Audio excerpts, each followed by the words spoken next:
Baleshwar जिलार Jaleshwar block रु आसीछि एक चिंताजनक खबर। एक भोजी कार्यक्रम पर 100 रु अधिक लोक हठात असुस्थ हो पड़छंती।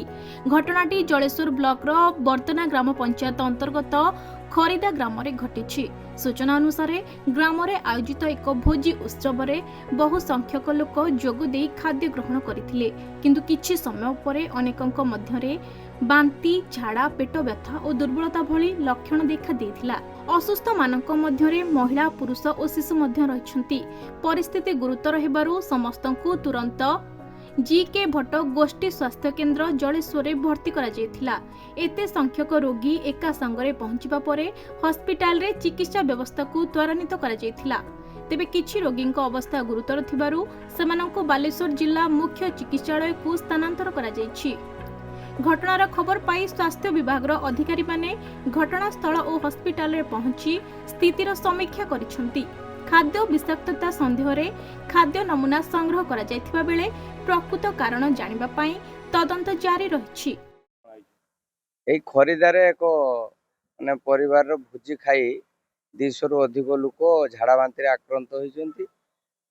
वर्तमान सुधा 50 रु ऊर्ध्व हॉस्पिटल रे ट्रीटमेंट होउछंती एवं गाँ रे मध्ये डाक्टरी टीम राति 1 पर्यंत घर घर बुली किभली भाव से गाँ रे स्वास्थ्य व्यवस्था बा स्वास्थ्य सेवा जुगाई दे हबो से माने उपस्थित थिले एवं आम सब प्रकार सहयोग करूछु एवं प्रशासन सहित जोगाजोग रे अछु।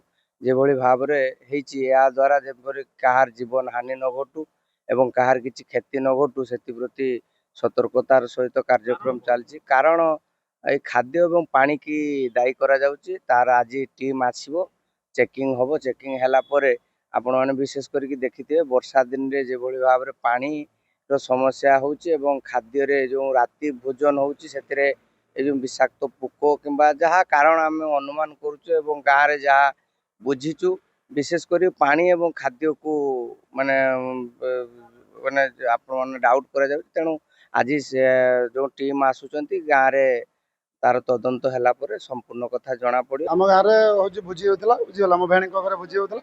तेणु समस्त तो देह खराब है कौन है आम जाने बुझीपार समस्त देह हूँ खराब था समस्त सुस्थ अच्छा ट्रिटमेंट ठीक ठाक चलती। भोजीटा हूँ 5 तारिख दिन होता।